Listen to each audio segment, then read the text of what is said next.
Kevin was in 8th grade when his parents bought him his first computer. At first, he was excited to use it for homework and research.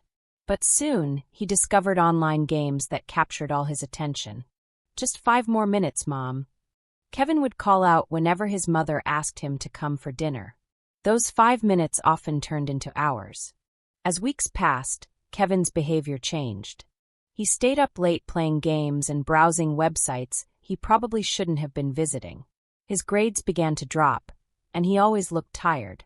"Kevin seems different lately," his mother, Sarah, said to her husband Tom one evening. "He's always in his room, and his teachers called about missing assignments." "I've noticed too," Tom replied. "Maybe we should talk to him." But before they could have that conversation, something happened that forced the issue. One night around 2 a.m., Tom got up to use the bathroom. As he walked down the hallway, he noticed light coming from under Kevin's door. Concerned, he quietly opened the door to check on his son. What he saw made him freeze. Kevin was at his computer, clearly engaged with inappropriate content. Tom quickly and quietly closed the door, his face red with embarrassment. The next morning at breakfast was awkward. Kevin ate his cereal quietly while his parents exchanged glances. Finally, Tom cleared his throat.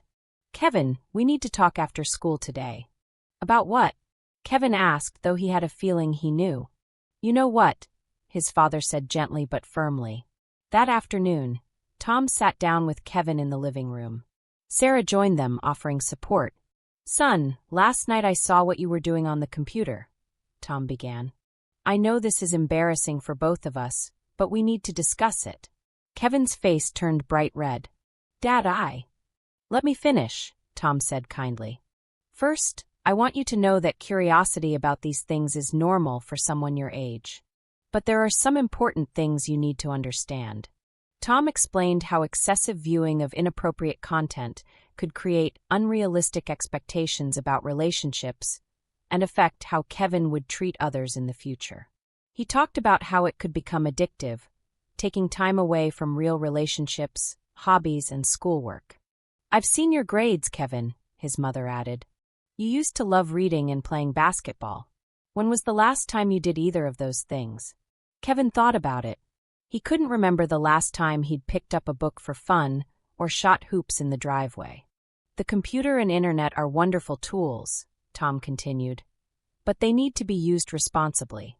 Just like any powerful tool, they can help you or hurt you depending on how you use them." "What are you going to do?" Kevin asked nervously. "We're going to help you find a better balance," Sarah said. "Starting today, the computer moves to the living room where everyone can see the screen. You can use it for homework and some entertainment, but with time limits." "That's not fair," Kevin protested.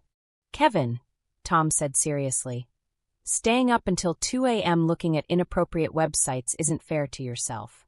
You're not sleeping enough, your grades are suffering, and you're missing out on being a teenager." Over the next few days, the family worked together to create new rules. Kevin could use the computer for 1 hour of free time after finishing his homework, and only in the living room. The family also installed parental controls to block inappropriate websites.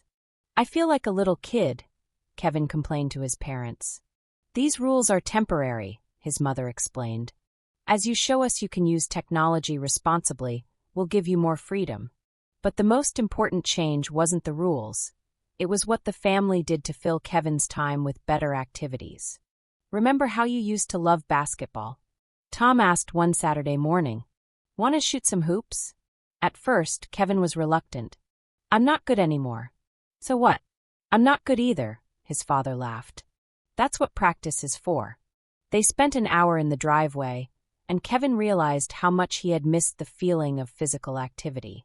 His mother also signed him up for a photography class at the community center. "Photography?" Kevin asked skeptically. "You always liked taking pictures when you were younger," Sarah said. "Plus, you'll learn to use computers for something creative instead of just consuming content." Slowly, Kevin's life began to change. The photography class introduced him to new friends who shared his interests. He started reading again, first photography magazines, then novels. His sleep improved dramatically once he wasn't staying up all night. "You know what?" Kevin said to his parents one evening about 2 months later. "I don't really miss all that time on the computer." "What do you miss?" his father asked. Kevin thought for a moment. "I guess I missed feeling good about myself. When I was always online, I felt kind of empty inside. Now I feel like I'm actually doing things." His grades improved steadily. His teachers commented on how much more alert and engaged he seemed in class.